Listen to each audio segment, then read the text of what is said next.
வணக்கம் மாணவர்களே. இன்று நாம் பார்க்க போகும் பாடப்பகுதி இயல் 5 கவிதை பேழை. தலைப்பு சிறு பஞ்சம் மூலம். ஆசிரியர் காரி ஆசான். அதாவது பஞ்சம் அப்படின்னா 5. பஞ்சம்னா என்ன? 5. மூலம் அப்படின்னா வேர். சரியா? இப்போ 5 சிறிய வேர்களால் பொடிக்கப்பட்ட ஒரு சூரணம் அப்படின்னு சொல்லலாம் இல்லையா? அப்போ அந்த சூரணம் என்ன பண்ணோம் அப்படின்னா நம்மளை உடலில் இருக்கக்கூடிய நோயை போகக்கூடியது இல்லையா? அதுபோல் இந்த சிறு பஞ்ச மூலத்தில் கூறப்பட்ட இந்த அறக்கருத்துக்களும் மக்களுடைய அறியாமையை போக்கக்கூடியது அப்படின்னு சொல்லலாம். புரியுதா? மனிதனுடைய வாழ்க்கையை வளமாக்குவது எது அப்படின்னா அறப்பண்புகள் தான். சரியா? அப்படி காலந்தோறும் தமிழில் அறக்கருத்துக்களை கூறும் இலக்கியங்கள் தோன்றி வருகின்றன.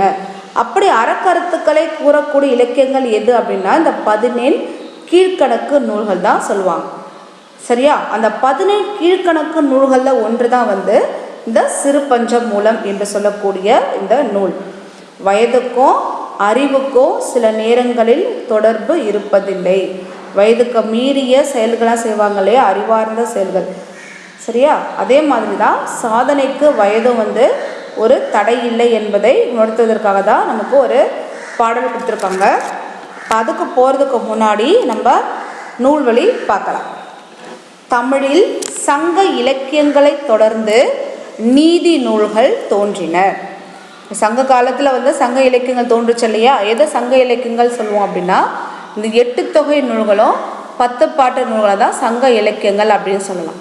இந்த சங்க இலக்கியங்கள் எதற்கு தோன்றுச்சுன்னா மக்களிடையே தமிழ் உணர்வை பரப்ப வேண்டும் என்பதற்காக சங்க இலக்கியங்கள் தோன்றுச்சு. அடுத்து மக்களிடையே நீதி கருத்துக்களை கூறணும், நீதிகளை அறக்கருத்துக்களை மக்களிடையே எடுத்து கூற வேண்டும் என்பதற்காக இந்த நீதி நூல்கள்லாம் தோன்ற ஆரம்பிச்சது. எப்போன்னா சங்க இலக்கியங்களுக்கு அப்புறமா நீதி நூல்கள் தோன்றியது. இந்த நீதி நூல்கள் தான் என்ன சொல்லுவாங்க அப்படின்னா 14 கீழ்கணக்கு நூல்கள் அப்படின்னு சொல்லுவாங்க.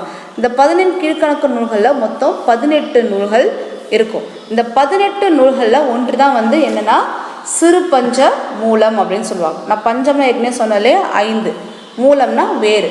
அப்போ 5 சிறிய வேர்கள் என்பதுதான் இதோடைய பொருள். என்னென்ன அந்த 5 சிறிய வேர்கள் அப்படின்னா கண்டங்கத்திரி, சிறு வழுதுணை, பெருமல்லி, சிறுமல்லி, நெருஞ்சி இவற்றுடைய வேர்கள் தான் அது. இந்த வேர்களால் ஆன மருந்து என்ன பண்ணுதுன்னா நம்ம உடலில் இருக்கக்கூடிய நோயை போக்குகிறது அப்படின்னு சொல்கிறாங்க. இந்த 5 மூலிகை வேர்களை செய்யப்பட்ட இந்த மருந்தானது நம்ம உடலில் இருக்கக்கூடிய எதை போக்குகிறது? நோயை போக்குகிறது அப்படின்னு சொல்கிறாங்க. அதுபோல் இந்த சிறு பஞ்சம் மூலம் என்ற பாடலில் குறிப்பிட்டப்பட்ட 5 கருத்துகள், இந்த 5 வேர்கள் எப்படி உடல் நோயை போக்குதோ அதே மாதிரி இந்த சிறு பஞ்ச மூலத்தில் இந்த பாடல்களை 5 கருத்துகள் கொடுத்துருப்பாங்க. ஒவ்வொரு பாடலில் எத்தனை கருத்துக்கள் இருக்கும்? 5 கருத்துக்கள் இருக்கும்.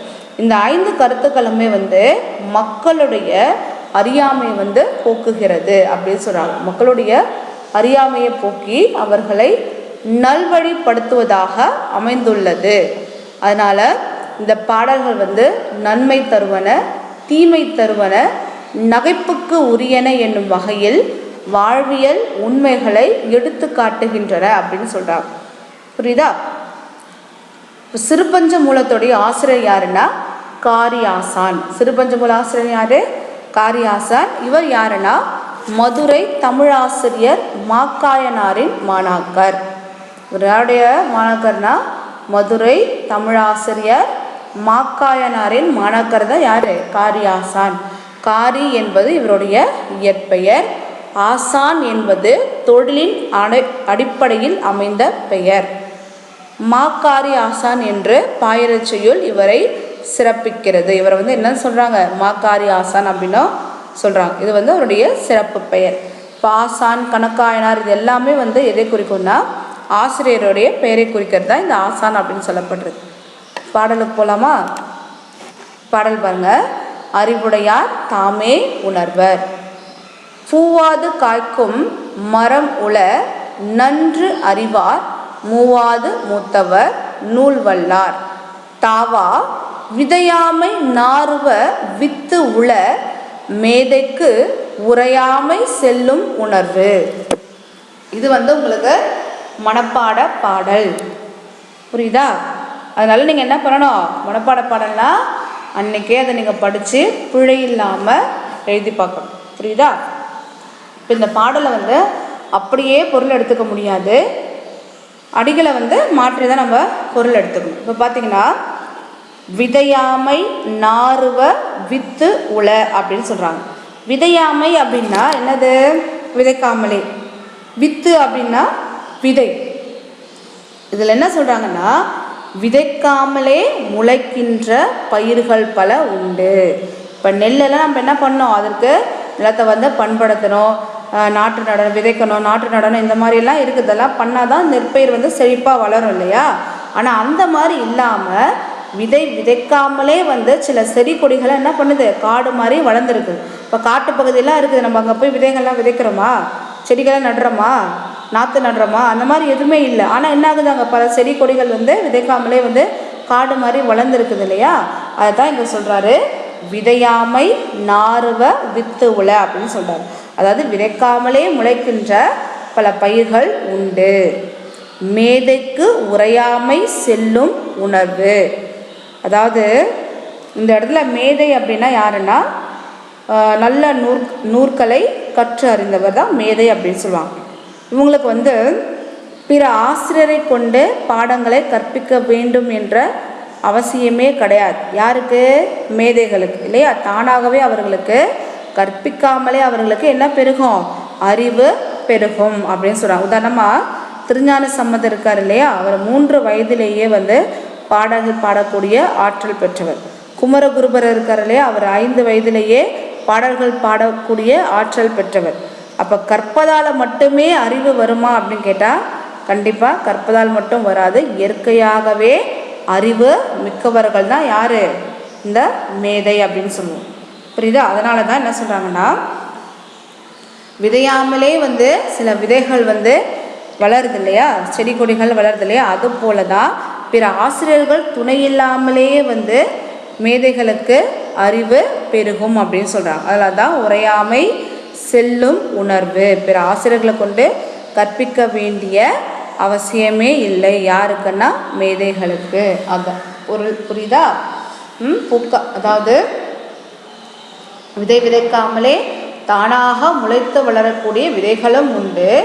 அதே போலவே இந்த கேள்வி அறிவுகளை சிறந்த இந்த மேதையர்களும் பிறர் உணர்த்தாமலே எதையுமே தானாகவே உணர்ந்து கொள்வர். அதுதான் விதையாமை நாறுவ வித்து உள மேதைக்கு உரையாமை செல்லும் உணர்வு அப்படின்னு சொல்கிறாங்க. புரியுதா? இவர்களுக்கு ஆசிரியர்களை கொண்டு கற்பிக்க வேண்டிய அவசியமே கிடையாது, இயற்கையாகவே அவர்களுக்கு அறிவு பெருகும். அதான் உரையாமை செல்லும் உணர்வு அப்படின்னு சொல்கிறாங்க. புரியுதா? இப்போ அடுத்தது பாருங்க, பூவாது காய்க்கும் மரம் உள நன்று அறிவார் மூவாது மூத்தவர் நூல் வல்லார் அப்படின்னு சொல்கிறார். பூவாது காய்க்கும் மரம் உள அப்படின்னா சில மரங்கள் பூக்கள் பூக்காமே காய்களும் காய்க்க தொடங்கிடும் இல்லையா? இப்போ உதாரணமாக பார்த்தீங்கன்னா இந்த அத்தி மரம், அரச மரம், பலாமரம், இது எல்லாமே ஆலமரம், இது எல்லாமே என்ன ஆகுனா பூக்கள் பூக்காமலே என்ன பண்ணால் காய்கள் காய்த்து பழங்கள் வர தொடங்கிவிடும் இல்லையா? இப்போ பலாமரத்துலாம் பார்த்தீங்கன்னா பூக்களே இருக்காது, ஆனால் காய்கள் பிஞ்சு வரும், காய்கள் வரும், அதுக்கப்புறம் சுவையான கனியாக மாறிடும். அத்தி மரம் கூட எப்பயாவது ஒரு தான் பூக்கும். இப்போ உதாரணமாக அத்தி பூத்தார் போல் அப்படின்னு சொல்லுவாங்க பார்த்தீங்களா, அது எப்பயாவது ஒரு தடவை தான் அது பூக்களே பூக்கும் இல்லையா? அப்போ என்ன சொல்கிறாங்கன்னா பூவாது காய்க்கும் மரங்கள் உண்டு. இது நம்ம எல்லாருக்குமே தெரியும். ஏன்னா சில மரங்கள் பூக்கள் பூக்காமலேயே காய்ப்பது உண்டு. சரியா? அதே போலவே மூவாது மூத்தவர் நூல் வல்லார் அப்படின்னு சொல்கிறாங்க. மூவாது மூத்தவர் அப்படின்னா நல்லது எது தீயது எது என்று அறிந்திருக்கக்கூடிய இந்த அறிஞர்கள் தான் மூவாது மூத்தவர். அதாவது அவர்கள் இளைஞர்களாகவே இருந்தாலும் கூட அவர்கள் அறிவால் அவங்களை என்ன சொல்வாங்க, சிறந்த மூத்தவர்களாகவே அவர்கள் கருதப்படுவர். அவர்கள் வயதில் இளையவர்களாக இருந்தாலும் அறிவில் சிறந்தவர். அதனால் என்ன சொல்கிறாங்க, அவரை மூத்தவராகவே கருதப்படுவர். அதுதான் இதோடைய பொருள். சரியா? அப்போ அறிவுடையோர் பின் அரசும் செல்லும் அப்படின்னு புறநானூறு சொல்லியிருக்கு. கல்வி அறிவுகளில் சிறந்தவர் பின் அரசாங்கமே செல்லும், அரசனே அவன் வழியை பின்பற்றி செல்வான் அப்படின்ற கருத்து கூட இருக்குது இல்லையா? அப்படிப்பட்ட அறிஞர்கள் பின்னாடி அரசே செல்லும் பொழுது அவர்கள் என்னவோ சொல்கிறாங்க, சிறந்த மூத்தவர்களாகவும் இங்கே சொல்கிறாங்க. புரியுதா? அதாவது வயதில் குறைவாக இருந்தாலும் உயர்ந்த நூல்களை கற்று நன்மை தீமைகளை அறிந்தவர் எதை போன்றவர் அப்படின்னு சொன்னால் பூவாது காய்க்கும் மரம் போன்றவர், பூவாமலே காய்க்கக்கூடிய மரத்தை போன்றவர் அப்படின்றது தான் இது இந்த கருத்து. புரியுதா? பூவாது காய்க்கும் மரம் உள நன்று அறிவார் மூவாது மூத்தவர் நூல்வல்லார். நூல்வல்லார் அப்படின்னா உயர்ந்த நூல்களை கற்றிருப்பவர், அவர் தான் நூல்வல்லார் அப்படின்னு சொல்கிறோம். புரியுதா? பொருள் புரியுதா? அதாவது பூவாமலே காய்க்கக்கூடிய மரங்கள் உண்டு, அது போலவே வயதில் இளைஞர்களாக இருந்தாலும் கூட அறிவில் சிறந்தவர்களாக இருந்தால் அவர் மூத்தவராக கருதப்படுவார் அப்படின்றது தான் இதோடைய பொருள். புரியுதா? நான் மறுபடியும் ஒரு படித்து காமிக்கிறேன். இது மனப்பாட பாடல்னால நீங்கள் என்ன பண்ணணும், தெளிவாக படித்து பல தடவை நீங்கள் பிழை இல்லாமல் எழுதி பார்க்கணும். இப்போ பாடல் பாருங்கள். பூவாது காய்க்கும் மரம் உள நன்று அறிவார் மூவாது மூத்தவர் நூல்வல்லார். தாவா விதையாமை நாறுவ வித்து உள மேதைக்கு உரையாமை செல்லும் உணர்வு. சரியா? பாடல் பொருள் புரியுதா? இப்போ நம்ம புத்தகத்தில் கூடிய பாடல் பொருள் பார்த்தீங்கன்னா, பூக்காமலே சில மரங்கள் காய்ப்பதுண்டு, இதை போலவே நன்மை தீமைகளை நன்கு உணர்ந்தவர் வயதில் இளையவராக இருந்தாலும் அவர் மூத்தவரோடு வைத்து எண்ணத்தக்கவரே ஆவர். பாத்தி அமைத்து விதை விதைக்காமலே தானே முளைத்து வளரும் விதைகளும் உள்ளன, அதை போலவே மேதையரும் பிறர் உணர்த்தாமல் எதையும் தாமே உணர்ந்து கொள்வர் அப்படின்னு சொல்கிறாங்க. இந்த பாடலில் இருக்கக்கூடிய அணி என்னன்னா, எடுத்துக்காட்டு ஓமை அணி. அதாவது ஓம உருபு மறைந்து வருவதால் இதை எடுத்துக்காட்டு ஓமை அணி அப்படின்னு சொல்கிறாங்க.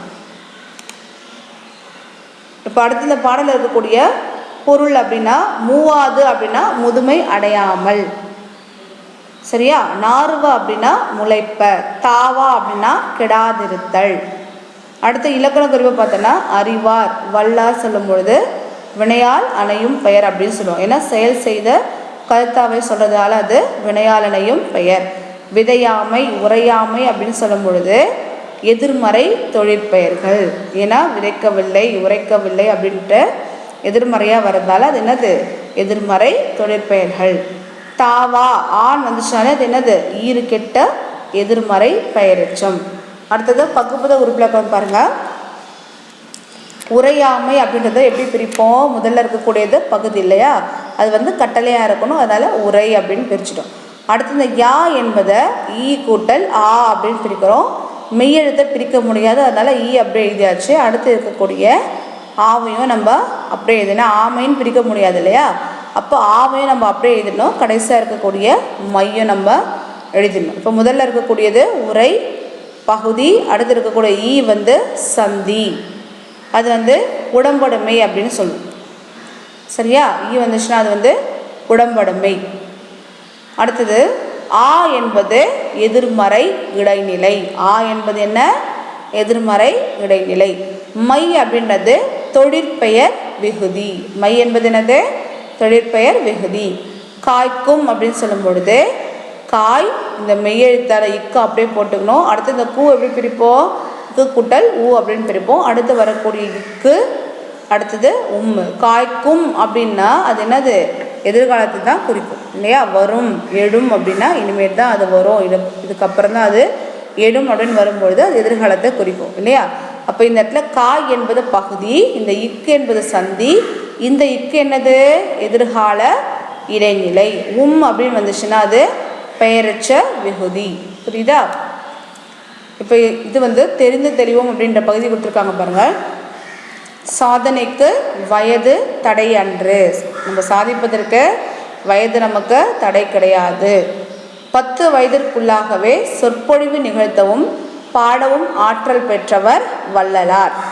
11வது வயதிலேயே அரசவையில் கவிதை எழுதி பாரதி என்னும் பட்டம் பெற்றவர் பாரதியார். 15வது வயதிலேயே பிரெஞ்சு இலக்கிய கழகத்துக்கு தமது கவிதைகளை எழுதி அனுப்பியவர் விக்டர் ஹியூகோ.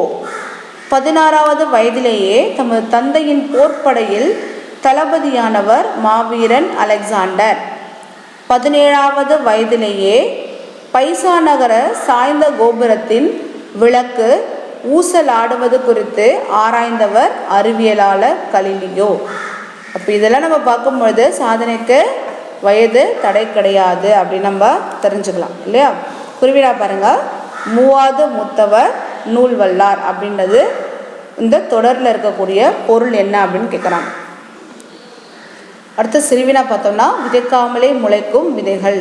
இத்தொடரின் வழி சிறுபஞ்சம் மூலம் தெரிவிக்கும் கருத்துக்களை விளக்குக. இந்த தொடர் மூலமாக இந்த பாடல் இருக்கக்கூடிய கருத்துக்கள் என்னென்ன அப்படின்னு கேட்குறாங்க.